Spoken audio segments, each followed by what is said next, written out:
Meu amigo, como é que você faz para escolher um bom fundo imobiliário? E para não sofrer sozinho, eu trago aqui um especialista, analista CNPI, não é qualquer analista não, que se diz analista não. Professor Mira, CNPI, muito obrigado por ter você aqui de novo com a gente, meu amigo. Obrigado, meu amigo. Para mim é um prazer poder falar de fundos imobiliários. É um ativo que eu tenho um carinho muito grande, porque ele consegue prover uma renda recorrente, uma certa previsibilidade dentro das suas receitas. Fica fácil para o leigo entender e como funciona, é mais fácil de analisar. Por isso que eu até brinco que a galera que está migrando da renda fixa, o primeiro porto são os fundos imobiliários. É o lugar mais tranquilo para você botar o pé. Perfeito, é uma analogia muito boa com o aluguel, as pessoas já entendem a dinâmica, né? Então não oscila tanto, a volatilidade é menor do que as ações na bolsa, então é perfeito. Um basicão aqui pra gente já colocar a mão na massa, que a gente tava falando antes aqui, né? Aqui é mão na massa, cara. A gente vai ver na prática aqui quais são os fundos para você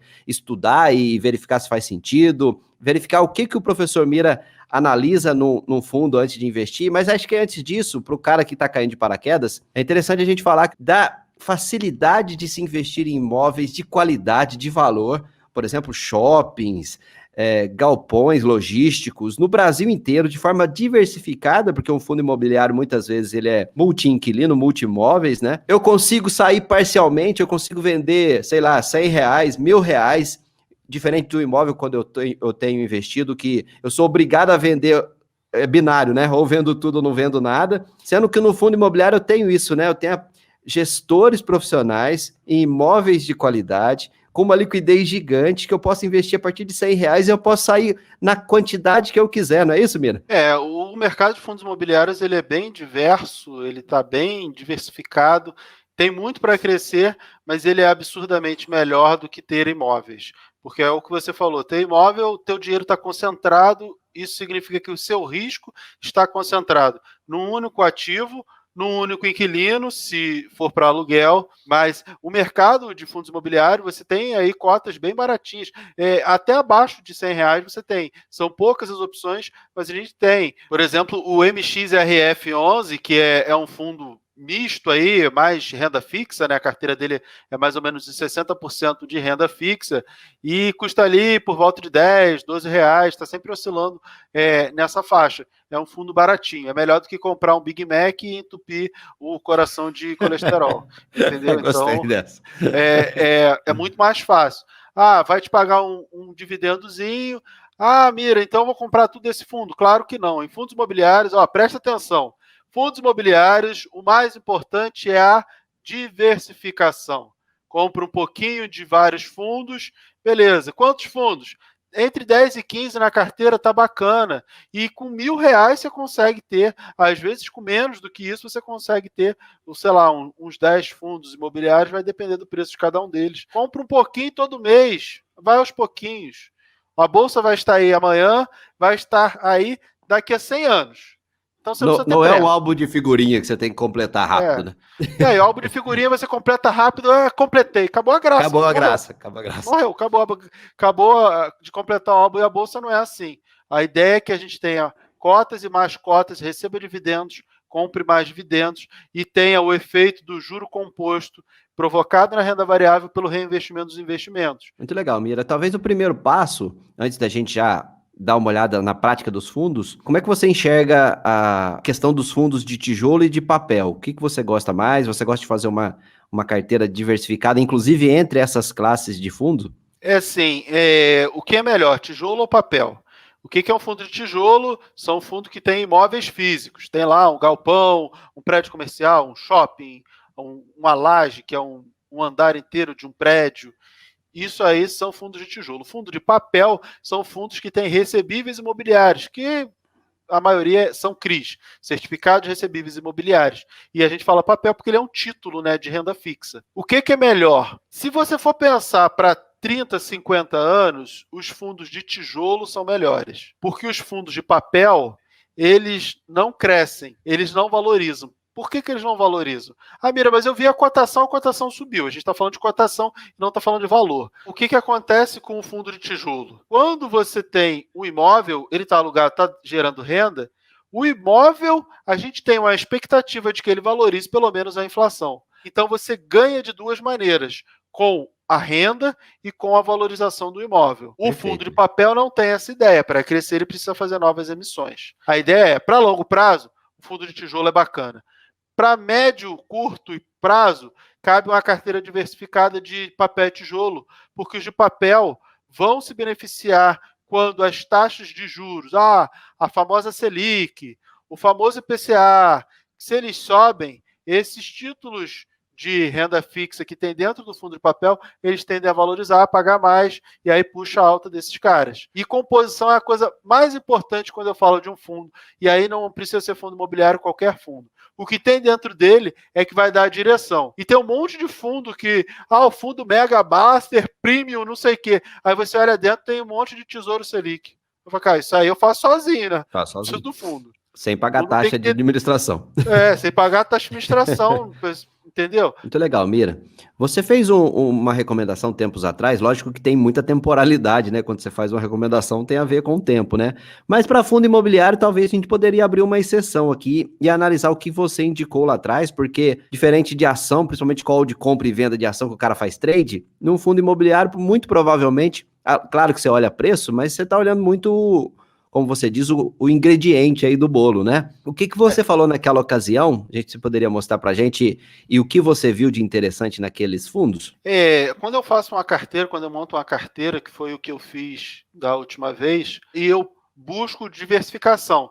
Diversificação em setores, e aí eu acho que cabe logístico industrial, cabe shopping, laje corporativa, um pouquinho, dependendo do fundo, se ele for muito diversificado, os ativos forem muito bons. Cabe papel, também acho muito bacana. E aí eu deixo de fora alguns setores que eu não gosto muito, que eu acho que tem mais risco, como hotel, hospital, Você não comprou o fundo de cemitério, você não comprou? Fundo de cemitério eu acho que eu tenho um pouquinho, mas eu tenho só para dizer que eu tenho, porque ele não dá muito resultado, então eu nem considero esse fundo, mesmo porque só tem um na nossa bolsa. Vamos lá, o que você pode mostrar para a gente aí na prática? Vou mostrar na prática como vocês podem selecionar fundos imobiliários e posso comentar de alguns que eu recomendei recentemente para a gente falar sobre eles, mas vamos para a prática. Então, galera, eu entrei aqui no site do Fundos Explorer, fundosexplorer.com.br, e a gente vai entrar aqui, ferramentas, ranking de FII. O que a gente vai fazer aqui? A gente vai selecionar todo mundo. A maneira que eu acho mais fácil para fazer isso é rola a barrinha aqui embaixo, rola a barrinha aqui de cima até embaixo, e aí você clica e arrasta. Deixa o botão do mouse selecionado e você vai arrastando até o final para você pegar todos os dados dos fundos imobiliários. Depois você dá um copiar, abre o seu Excel, dá um Ctrl V. Uma vez que todo mundo já está aqui, a gente consegue trabalhar essas informações para poder filtrar aquilo que a gente acha mais interessante. Eu vou pegar essas células que estão mescladas e vou desmesclar elas. Essa opção está aqui, página inicial, mesclar, centralizar, pronto.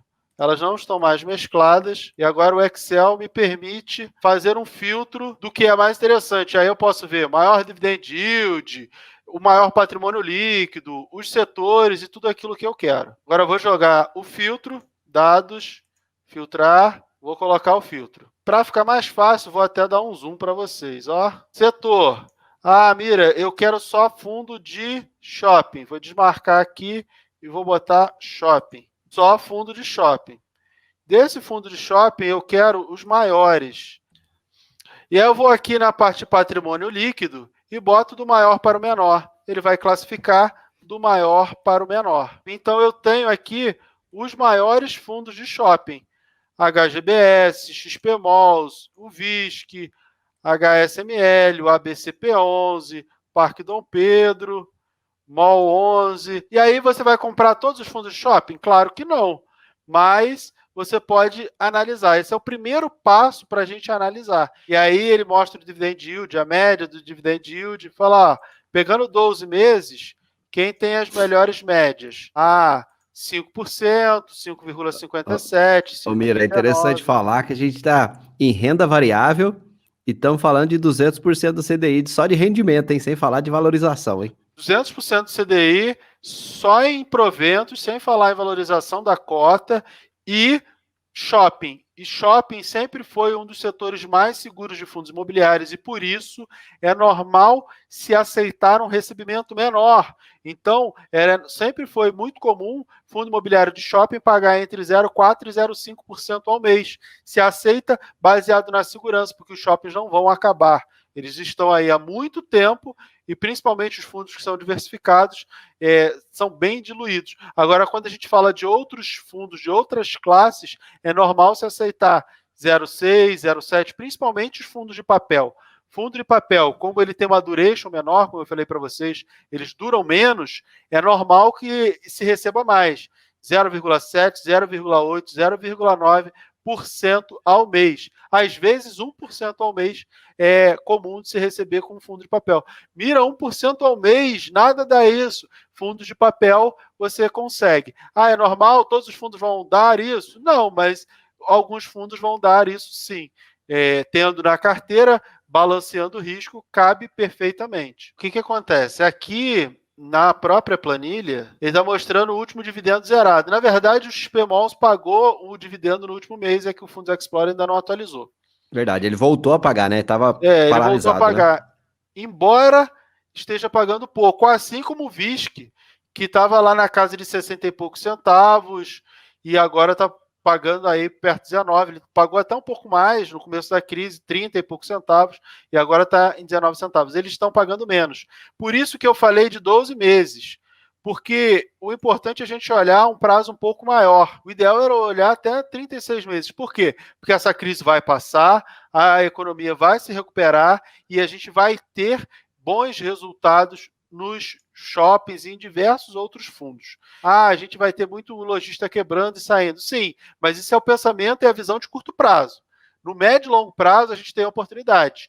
No curto prazo, realmente, eles estão sofrendo, mas isso já está refletido no preço da cota. A cota caiu justamente por isso, por conta desses problemas de curto prazo. O ponto de partida, depois que você, eu quero olhar os 4 maiores, os 10 maiores fundos de shopping. Depois, o que você tem que fazer? Você tem que entrar no site do fundo, pegar o último relatório. E aqui você tem a apresentação. Quem não conhece o fundo, passa a conhecer com o que o gestor está falando. O gestor está conversando com o cotista e dizendo, as receitas vêm daqui, quais foram as receitas, tem as informações de taxa de administração, tamanho do fundo, patrimônio, código do fundo lá na B3, na Bolsa, quantidade de cotistas, tem mais de 200 mil pessoas lá negociando ele, tem bastante liquidez, histórico do dividendo, o dividendo dele vinha aí na casa de 59, 57, 60 centavos, e aí com a pandemia veio a zero, voltou aqui em maio a distribuir 27 centavos, e aí ele tem receitas com locação, despesas financeiras, receitas com os fundos, tem oscilação aqui do valor da cota, preço médio, volume diário de negociação, a cota estava lá em 137, 138, caiu para 96, hoje ela está um pouquinho acima disso, então a gente tem uma ideia, o valor patrimonial da cota é R$ 107,00, hoje ela é negociado abaixo desse valor patrimonial. O valor patrimonial se eu vender todos os imóveis por quanto eles valem na última avaliação, eu teria R$ 107,00 para cada cota. Hoje ele está negociando abaixo disso. Então a gente também tem um desconto. E aí você vai olhando, principalmente, composição dele, 89% é imóvel, tem um pouquinho de CRI, um pouquinho de renda fixa, que é dinheiro de caixa para necessidade. E aí você vai entendendo como é que é o fundo, o que tem dentro do fundo. E aí você olha, shopping centers, um monte de coisa, tem os gráficozinhos bonitinhos, as administradoras, JHSF tem 43%, Aliança 23%, porque o XPMOLS, ele compra pedaço em vários shoppings. Aqui, inclusive, tem o nome dos shoppings e o quanto da renda dele vem desses shoppings. E aqui ele tem fotinho dos shoppings, mostra como é que é cidade de São Paulo. E aí eu tenho os dados do que representa a participação que o fundo tem no próprio shopping, por exemplo. No Catarina, o fundo tem quase 50%, 49,99%. No Cidade Jardim, ele já tem 16%. no Cidade de São Paulo tem 8%. Por isso que o Catarina representa 20 e poucos por cento, 22% do resultado do fundo. Hoje a cota está em torno de R$ 103 e você tem shoppings, Manaus, São Paulo, Rio de Janeiro, Bahia, e ele mostra isso no relatório. Por isso que eu acho que o relatório é importante a gente dar uma olhada para conhecer. Então, o que eu digo que você tem que olhar? Separa os setores que você gosta. Qual setor você vai olhar? Shopping, logístico industrial, lajes corporativas e recebíveis imobiliários.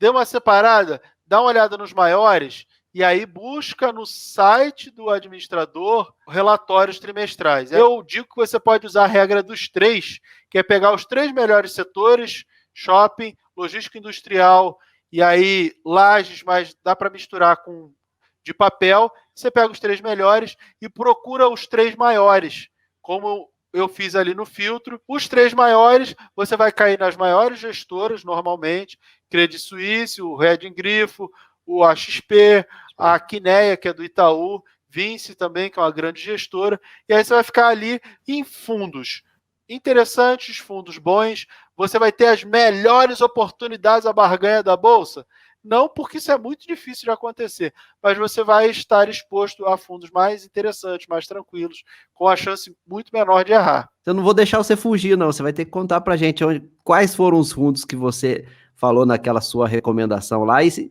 em 30 segundos defender o fundo. Você podia cobrar uma comissão do gestor do fundo, cara.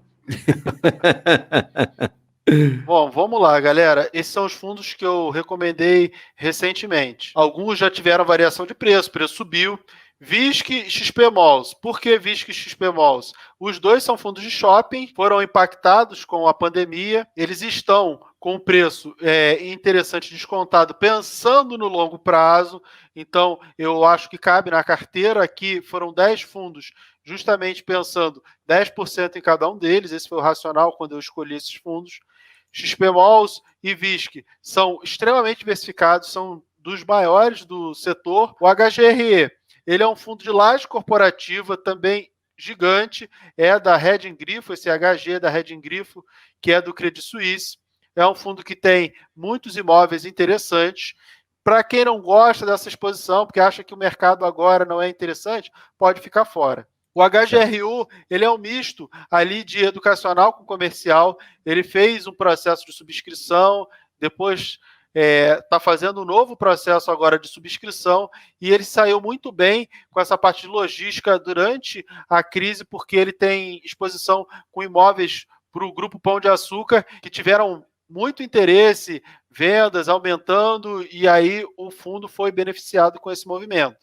O ALZR e o GGRC são fundos logísticos industriais com uma característica muito especial, que são contratos atípicos. Eles têm 100% de contratos atípicos. Mira, o que é contrato atípico? É o fundo que ele aluga o imóvel para o inquilino por um prazo longo, tipo 10 anos, e o inquilino, para sair, ele tem que pagar o aluguel inteiro desse período. Eu aluguei por 10 anos, no segundo ano eu quero sair, tá bom, você pode sair, me paga os 8 anos que faltam. Então você tem uma previsibilidade de receita muito grande nesses dois fundos aqui. O GGRC tomou até um calote durante a crise, mas não foi significativo. O LZR nenhum, porque os inquilinos mais arriscados, o LZR exige fiança bancária. Por exemplo, a Atento, que tem um imóvel no Rio de Janeiro, ela deixou de pagar em outro fundo. Mas, para o LZR, ela pagou porque tem uma fiança bancária de 3 milhões do Bradesco. Então, se a Atento não pagar, o Bradesco vai ter que ir lá pagar.